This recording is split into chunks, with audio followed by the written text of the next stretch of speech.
The world is a stage, and our special guest has taken the world to the Bahamas and the Bahamas to the world. Philip Burrows joins us on Legends, the Untold Story.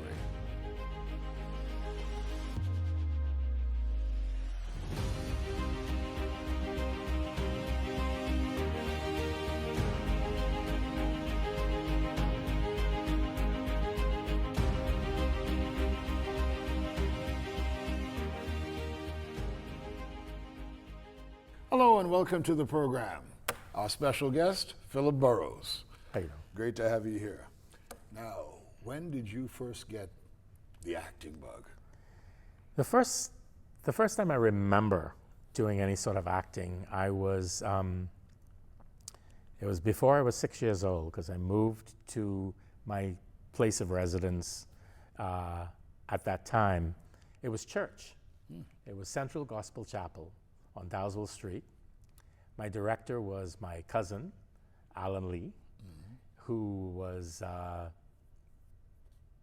he was there at the time, and he was doing, I don't even know what the play was. He was doing something, but what stuck out at me was I didn't show up to a particular rehearsal because my mother was going to the airport to pick up my father, and he was really upset.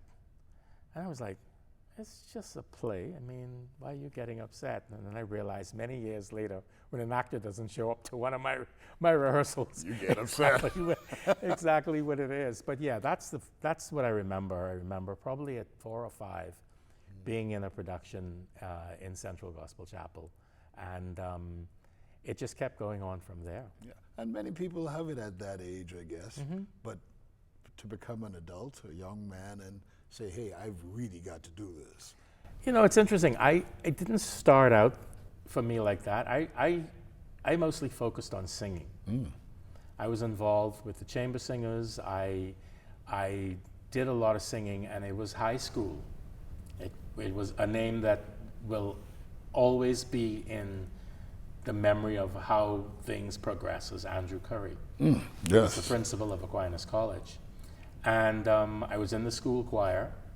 We were the part of the choir that made up the 1973 Independence Choir that sang for that show in Independence. And I have to stop you there just for a little bit, because I think you're going to be really hard pressed to find a better event than that 1973 one.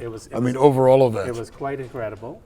And what had happened was the TTBB, Tenor Bass section, had won the National Arts Festival from Aquinas. And the SSA had, under Mickey St. George, had won the festival for Government High. And so they decided that they would take those two and create a choir. And that was the choir, that was part of the choir that sang at the 1973 Independence. And so singing was pretty much it. And then in 73, we decided to do, Andrew Curry had always done musical productions at Aquinas, going back to Freddie Munnings Jr. being in Camelot, and Kevin Cartwright being in My Fair Lady, and all these people who had come before me. So in my year, I did The Music Man. And it was now taking music and adding acting to what was happening. And I remember doing The Music Man and still mostly focusing on singing. And Veronica Roach had come to see the production, and she went to Andrew and said, this boy needs to go. I can get him a scholarship at Prairie View A&M. And I was kind of a singing snob at the time. I wasn't really keen on that sound, because it was a nice solid, but it was a vibrato sort of sound that the Lucayan Chorale and those did, and I was more in the King's College-y kind of thing, and I was like, no, that's not really the area that I want to focus on. And I was looking at a number of different things, and a friend of mine, James Davis, he was leaving the Bahamas. We had been in chamber singers together, and he was going off to Sault Ste. Marie. Okay. And he said, so what are you doing? I was at a workshop production that was at St. Mary's Hall. And I said, you know, I'm looking at a number of different things. And he says, I have an application for the American Academy of Dramatic Arts that I'm going to give to you. And I said, okay. And he gave me that application. I filled it out. They said, we would like you to, what's the closest place you can go to audition? And they said, well, we have somebody who can audition you in Palm Beach. So I flew to Palm Beach. I did the audition. They wrote back and said, you've been accepted. Wow. And how did you feel then? Well, knowing what the American Academy yeah, of Dramatic Arts is. I was actually in the middle of doing a show with Shirley Hall Bass. I was a Shirley Hall Bass pit singer. And Joanne Callender and I were in, she was DeVoe back then, and we were there, and I remember showing up and saying, I just got accepted to the American Academy of Dramatic Arts. And I had to fly. The funny thing about that, just a note in there, because Joanne was a friend of mine, Lee Callender was also a friend of mine. They couldn't stand each other. Really? Okay. What changed? and I'll tell you, what happened was that I used to pick them both up in my little Morris Mini to go to rehearsal, and they always used to argue over who was going to sit in the front seat. And it was that sort of thing, right? And when I got accepted, they decided that they had to throw like a party for me because I was going off. Yeah. And so they had to work together to organize something. And in working together and organizing something, they got together, and that's a true story. That's funny. So they were very close friends. Joanna's still a very close friend of mine, but they were very close friends of mine. And that's how they got together, ended up getting married, et cetera, et cetera. Wow. But yeah, so the American Academy of Dramatic Arts, and I left in 1978. And that's where I went. Amazing, amazing. And you've had experience teaching, of course, over the years. It comes with the territory, I guess. Well, you know, I did workshops after I came back. You know, you and I were talking before we started recording this about directing, because I studied as an actor. Acting was, that was my plan, all right? I was going to stay in New York. I was going to get my green card. I was going to audition. I was going to be an actor. And over the course of doing that, I was in a play very specifically with a very close friend of mine, Kim Brockington, who we later brought to Nassau to do the one-woman play Zora. And she and I were in a play together, and we would discuss deep into the characters that we were playing. And I remember her asking me certain things about her character, and I said, you know, well, why don't you look at it this way? Why don't you move in this direction? Why don't you make these choices and try it and see how it works? And she said, you know, you would really make a good director. And I took that as an insult, because I was like, well, direct? I'm an actor. What do you mean? I should do this as a director. And so then it happened more frequently. And people were like, you know, there are certain things that you see that other people don't see when they're doing. So you have an eye for nuances. Yeah. And I said, okay, maybe something there. And I came back home, and I went to the Dundas one night. Gail Saunders she met me at the door, and she said, oh, come in. You're Derek's brother, right? Because they knew my brother Derek, who was a musician. And I went in and I sat down just to see what was going on. Winston Saunders was directing a play called The Gin Game. Pat Ramming, Patricia Caldwell, 2 characters. And Winston walks up to me with a legal pad, one of those yellow legal pads, and a pen, and he says, take notes. Now, most directors don't like nobody coming in and messing with what they're doing, and I said, okay. Winston was not that kind of person. You know, Winston always wanted what was best for the theater. That's the one thing I can say about Winston Saunders and Clement Bethel. It wasn't them, it was the product. We're going to take a break and we'll talk a little bit more about the move from acting to directing. Sure. We'll be back. Stay with us.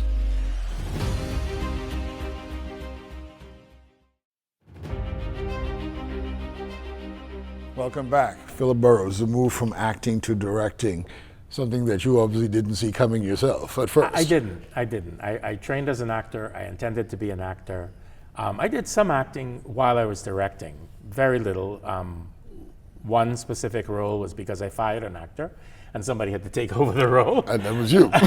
So I did. But don't they say though that really directors who are actors, well, actors who become directors, really are the better directors because they understand what an actor has to go through? If you don't understand what an actor goes through, it's very difficult to direct them. If you don't understand how an actor gets from point A to point B, then it's very difficult to come in there. Those directors who say, okay, you're going to move 5 paces over here, this is the furniture, these are the steps you make, or what, it never works out to be the kind of spontaneous production that can happen.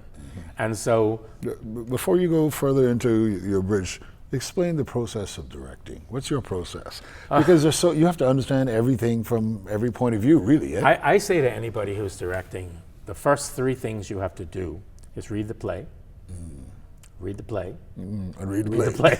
the play. Okay, because you have to know it so well, and you have to know it not just from your perspective, but you have to know it from the other character's perspective. You should read the play as if you were playing the lead character, and then go back and read the play as if you were playing another character here. And what you have to do is, you're the first audience member. This may sound egotistical or whatever it is, but I have to please me. I'm the person, I have to look at this and go, I like this. So over the years, I developed something that I look at to say, if I think it's good, then it's good. And you're the harshest judge. I'm the biggest critic that there is from that standpoint. If I like it, something's working there. If I don't like it, I need to fix it. And so yes, you have to look at the play from a standpoint of, how are you going to move it on stage? How are you going to move this actor from, first of all, how are you going to design your set? How are you going to take our big challenge right now, working in the black box, is I looked at the black box, and let's say 12 angry jurors. I looked at the black box and I said, I need a window for these people to look out on. It's part of the play. I can't put a window in the wall of the black box. So I have to create another wall inside there to do what I have to do, where I can put a door in, I can put this in, and I can make this happen. So we've transformed that space into so many different setups. Just now we did the Amen Corner. We had a church, we had a house, we had an upstairs in the house with a bed. All of this had to fit into that space. Wow. And so that's one of the things you have to sit back and go, so how is that? The next thing is casting. Working out how this person, and sometimes just from an audition, how is this person going to fit into this role? How does this person play opposite this person? You get your cast together. There are times when, in the middle of the production, you have to say, this isn't working out. I have to change this actor to make this work properly. They're just not going to bring it to you. It's not happening. And so that is, and as artistic director, that is a different job altogether. Because I go into every production that Ring Play Productions / Shakespeare in Paradise produces, and I give notes. And we have a team that basically will come in and give notes to the whole group. But I walked into a particular production during the year, Bayman Theater, and I said, this is not going up. You have a week to fix this, but it's not happening. Because at the end of the day, Ring Play Productions, the parent company of Shakespeare in Paradise, has set a standard.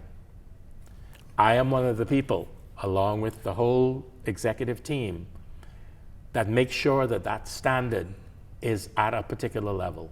And we try not to let anything go out that does not reach that particular level. So the director's job, some people think you just tell people to move around, but you have to have an entire vision from start to finish. You should know by the time you start rehearsal how this should look at the end of the day. And sometimes you don't. Sometimes you discover things as you go along, which is great, but you should have a sense of where it is. So that's the directing act's point. Teaching is a part of that. Because, you know, Shakespeare in Paradise, Ring Play Productions, we have a motto. We learn by doing. We don't have time to do the kind of workshops that are out there. We pull a cast together and we say, this is how you do it. And if you cast somebody who's a seasoned actor opposite somebody who's a novice, that novice gradually starts to learn from that seasoned actor how things are done and how to pull stuff together. And you have to know when you're doing this, if I'm casting this person, how does that person get to the point where they fit with that other person? So it's not just something that you do, it's something that, you know, I've been doing it for quite a while. Yeah, well, you've directed, I think you said at last count, and it's much, much more than this, 100 and something stage performances. I stopped counting at 100 and then... So, in your best estimate, how many have you really done? I'm going to guesstimate about 125 to 130 productions. Wow. From 1981 to 2025. That's really quite a bit. And that includes things like the Cacique Awards. I did the 50th anniversary of independence and a number of other anniversaries of independence. Plays at the theater, plays at the stuff that I directed when I taught at Lester B. Pearson College. Yeah, it's just, but I felt it was a little egotistical to be counting, and when I got to 100, I said, I'm not counting anymore. And then I just kept doing stuff, so, you know, it just keeps going. My wife was more the person to say, you have to get this resume right, totally up to date. I was like, whatever. Well, I tell you, we're going to take another break, and when we come back, we're going to talk about Shakespeare in Paradise, which is really quite phenomenal, and more. Stay with us. Philip Burrows is our guest on Legends, the Untold Story.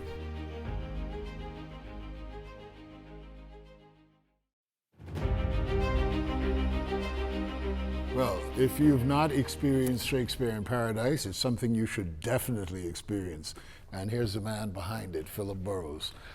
One of the people behind it. My wife and I... Well, we can't, you know, she's been on this show already, so we know. Right. But tell us how that all came to be. Shakespeare in Paradise actually started, Nicolette and I were teaching at Lester B. Pearson College. And for people who don't know, Nicolette Bethel is his wife. Right. Nicolette and I were teaching at Lester B. Pearson College of the Pacific. And the president of the school, or the director of the school, came to me and said, maybe you should take your students to the Oregon Shakespeare Festival. And at that time, I couldn't equate Oregon and Shakespeare. It sounded like an oxymoron. I couldn't understand it. And I went, and it was an incredible experience. My students were blown away. We saw Shakespeare very differently done. We had already done Shakespeare production, but we had done things at the Dundas before, and I always say that Fenric Stirrup, one of the gentlemen who died in that's the one I knew, was actually, in Romeo and Juliet. Really? A production we did at the Dundas way before Shakespeare in Paradise was a thought. Wow. It was a Dundas production, but that's just an aside. So we went, and Nico and I were like, we can do this. They do a festival that runs for 10 months. And they do it in a town that's like the size of, say, East Street to the British colonial.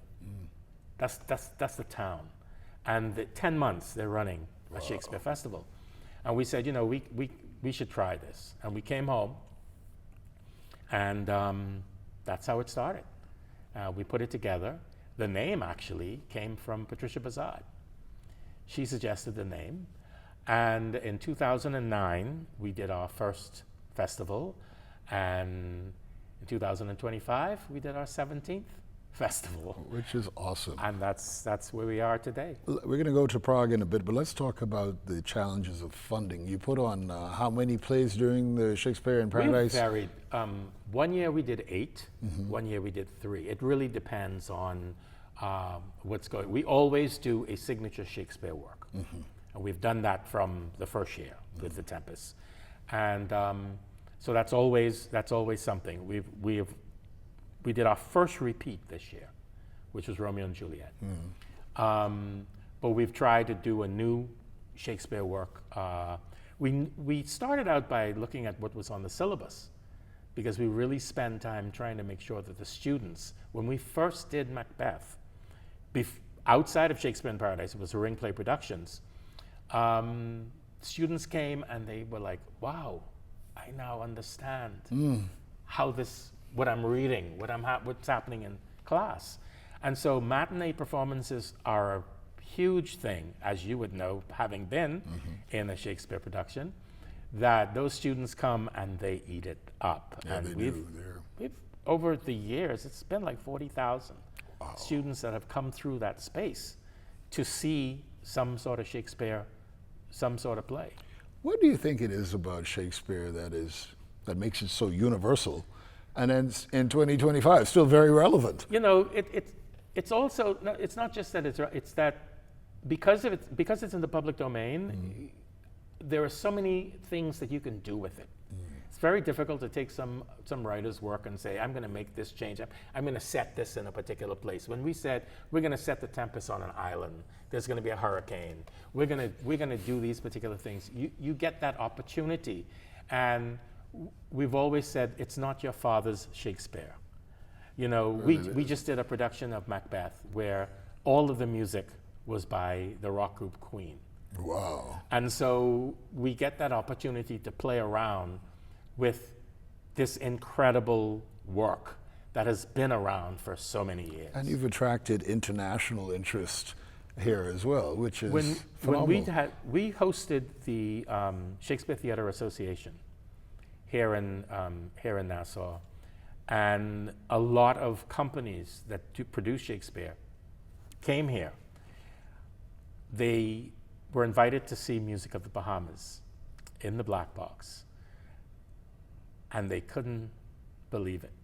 They were like, we've had one particular director who said, this is one of the best things that I have ever seen, and he is a noted Shakespeare director throughout. I'd like to come and use these people in a production, And through that, we were able to send Music of the Bahamas to Orlando. Just recently, that production, we were able to send them there. I heard that was and too, it was incredible. It was incredible. People, even the people who are involved in theater here, have not have an idea of how good theater here is. And there are more people worldwide now who look at Shakespeare in Paradise and go, that's a company. That's really a company that we would like to see, or that's a company that's doing brilliant stuff. Wow. And, we just had a woman here who did a one-woman show, Lisa Volpe. And when she walked out of Amen Corner, she just said, genius. This is genius. And people don't know. People always think that if it's from someplace else, it's better. And they have no idea of the quality of work that is produced. And speaking about that, you're getting new recruits, people getting more interested as the days go by, as the seasons go by, I should say. Yeah, I think one of the things that we instituted was Short Tales, which was an incubator kind of program that allowed us to have new writers, new directors, new actors, and each year that has developed, and more directors are now coming in and taking over and expanding from a 10-minute play to a full-length play and doing that work. So And what I have to ask you, because we are running out of time, regrettably, is, and we could talk about this forever, but you've taken Shakespeare in Paradise really abroad too. oh yeah, Through Prague. well Prague is And other Prague is definitely something new. About it's been around for a little while. The Shakespeare Theatre Association had a conference there, and Shakespeare in Paradise got introduced pretty much to Prague, and they noticed talent right away. You know, Giovanna Hepburn, one of our top actresses, they were like, "Who is this woman?" Yeah, she's been there every year. And doing leads in some of the plays there. She went first as a student, and she and Patrice Francis are both now faculty members there. Nicolette and I were there this last year directing a production of Macbeth.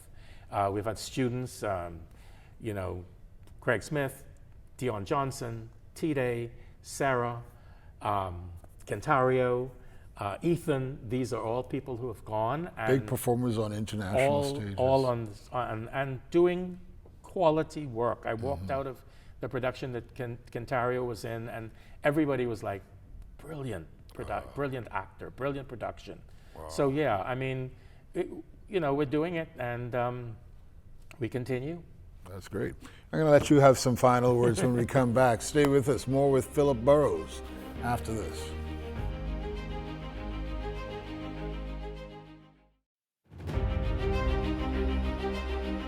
Well, welcome back. Philip, when you look back at your career, which is really just awesome, really, it is really quite phenomenal, and professionalism in it, and working as a professional actor, making a living out of it. What are your thoughts, and what do you want to see for the future of theater in the Bahamas? We're at a point right now where Nico and I have said, you know, we're not getting any younger. And one of the things that we really are trying to do is build a legacy, bring new people in to take over, new directors, new actors, new people to do stuff. You know, I've been artistic director. I was artistic director for 17 years in the first set of the rep season, and now when we reinstituted the rep season, I've been artistic director. But I know that at some point, Erin Knowles is going to be the artistic director, and she is at a point where she can do it with her eyes closed. And we have new directors. Dorian McKenzie came in and did a 10-minute play in Short Tales, and he's now doing full-length directing. He's directing full-length plays. And our job is to make sure that, you know, I left the Bahamas in 2000 and whatever year it was, 97, and theater almost died. Like nothing happened for a certain period of time. And it wasn't until we came back in 2000, we started Ring Play Productions and tried to build back up. That's never going to happen again. We have to be sure that we're not like, you know, politicians like to stay on forever and ever and ever. We're making sure that there are people that are in place that can do it and can do it in a quality level. But always there to lend a helping hand. Anytime. And guiding if needed. Anytime. But it's really important to hand it down, to make sure that the quality continues, and that's our job right now. Well, thank you so much for being on Thank you very Legends, and much. thank you for your lifetime work, really. Thanks a lot. It's amazing. Thank you for joining us, and we'll see you next time on Legends, The Untold Story.